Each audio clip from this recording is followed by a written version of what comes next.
você. Cada pessoa tem um termostato. Você pega o Jorge Paulo Lemann, o termostato dele tá alinhado pra bilhões. Sim. Se esse cara, de repente, ele perdesse tudo e ficasse só com 50 milhões, ele ia julgar um fracasso total. Sim. Sendo que, pra muita gente, 50 milhões é um negócio que é levar o termostato de 0 pra 100, porque é um número totalmente real. Então lá eu tenho que reajustar meu termostato financeiro, porque pra chegar a 1 milhão, bastava continuar fazendo o que eu já tava fazendo. Não tava tão longe assim mais naquela época. Eu já tinha uma certa previsibilidade que não ia demorar tanto tempo. Com rendimento, né, com investimento. Agora, pra ter números maiores, não era só melhorar aquele processo, era fazer algo novo. Então, quando o meu termostato mudou, que eu falei, vamos fazer uma coisa nova, vou fazer palestra. Então foi ali naquele evento. Então, cara, pra você foi um livro / evento de mudança, de transformação, cara, esticou tua mente mesmo. Foi. O livro tem um arquivo de riqueza onde ele diz que os ricos administram bem o dinheiro, as pessoas de mentalidade pobre não, que os ricos colocam dinheiro pra trabalhar duro pra eles, enquanto a pessoa de mentalidade pobre trabalha duro pelo dinheiro. Então aquilo mexeu com a minha cabeça. Eu falei, tô no caminho certo. Só de poupar parte do salário e fazer coisinhas pequenas não vai dar certo. Precisamos de alguma coisa maior, de uma big idea. Aí veio a questão das palestras. Animal, cara. Pensamento gera sentimento, sentimento gera atitude, atitude gera resultado. No dia que você entrar no restaurante, pedir uma comida e não olhar o preço, você tá no caminho certo. Cara, eu usei isso. Ele até proíbe pedir frango nesse dia. É verdade, é verdade. Frango. É verdade. Essa fórmula, pensamentos, sentimentos, atitudes, ações terminando em resultado é muito usado hoje em dia, todo mundo fala disso. Sim.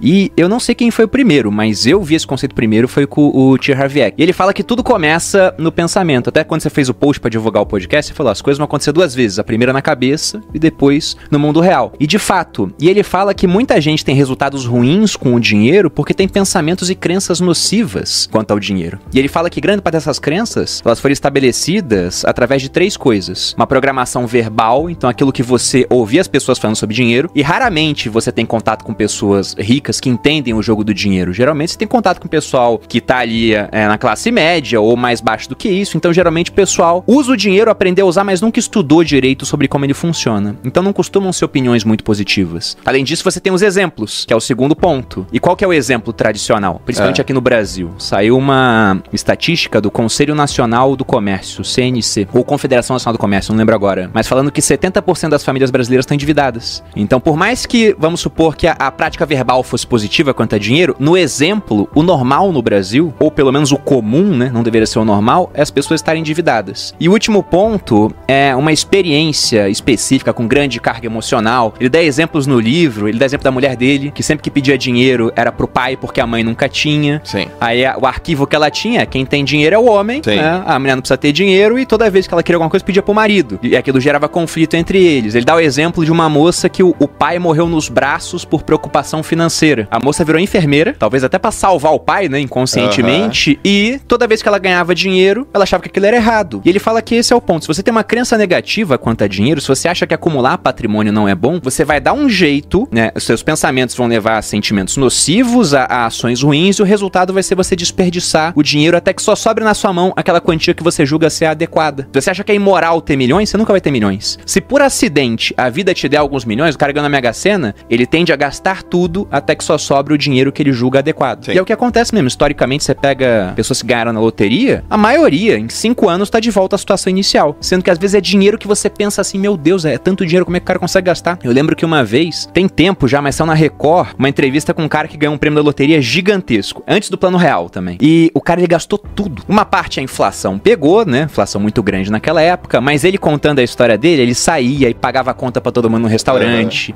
Ele não lavava roupa. Ele comprava roupa, sujava e jogava fora. O carro dava um problema, só tinha que trocar óleo aos 10 mil. Ele andava até os 30, o óleo virava uma graxa, fundiu o motor. Ah, tá bom, deixa o carro aí. Então o cara, ele desperdiçou tanto dinheiro que no final ele ficou sem nada. E aí perguntaram pra ele, qual é o seu arrependimento? Ele falou, não ter comprado uma casa pra minha mãe. Eu falei, meu Deus, o cara ganhou um prêmio gigantesco, não comprou um imóvel pra família dele. Então é esse o ponto, né? Ele fala, você não tem crenças alinhadas, você nunca vai conseguir acumular patrimônio. E aí ele fala pra você identificar esse teu modelo de dinheiro. Porque esse seu modelo não é seu. Ele só foi passado pra você. Então o ponto é que você não é uma gravação, que ele diz. Você é o gravador. Se essa gravação não tá boa, você deleta e grava uma nova. Perfeito. E aí o que ele tenta fazer é colocar os arquivos bons no lugar dos arquivos ruins. Dinheiro é muito importante, de fato. Dinheiro traz felicidade, né? Você não acha que amor é mais importante que dinheiro, né? Ou saúde. Ele coloca isso aqui, uma coisa...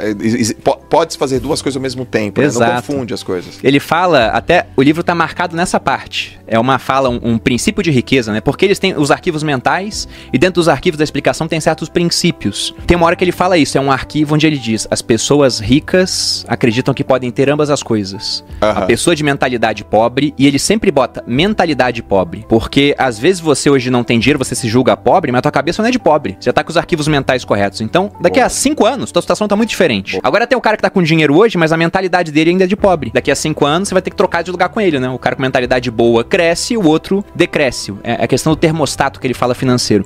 Mas o que ele diz é, quem tem mentalidade pobre julga que ou é uma coisa ou outra. Então isso de ou amor ou dinheiro, ou saúde ou dinheiro, o que ele fala é a mesma coisa que perguntar o que é mais importante, ter o braço direito ou tua perna esquerda. Ambos são importantes. Você tem que abrir mão de um pra ter outro. Então isso chega bastante lá. Como se, por exemplo, ter mais dinheiro vai te trazer menos felicidade no final das contas, porque traz mais preocupações. Ele também aborda isso, né? Tem lá os arquivos de riqueza. A pessoa rica, ela se torna maior do que os seus problemas, enquanto a pessoa pobre é menor do que eles. Sim. Então hoje, lógico que eu tenho preocupações que eu não tinha na época que eu não tinha dinheiro. Mas eu também eliminei uma série de preocupações através do dinheiro. Sim. Pô, só esse ano, o meu cunhado pegou Covid, começo do ano, teve que ser internado às pressas, ficou muito mal, a conta do hospital deu mais de 100 mil reais. Quem pagou? A gente, porque o plano de saúde do exército não cobria o hospital que ele ficou. Isso tirou o meu sono? Não. Se eu não tivesse dinheiro, eu estaria tirando meu sono até agora, eu pensando que eu podia ter salvado a vida dele, mas não tinha capital pra isso. Quando eu faço aquele story de pé no solo, eu sempre faço uma forcinha assim com o dedo pra cima, né? Sim. Esse pé direito não ia mais. E teve médico falando, se não operar, talvez nunca volte. Esse movimento aqui você pode ter perdido pra sempre. Teve cara que falou que ia ficar impotente, que ia começar a perder controle de esfíncter se não operasse rápido.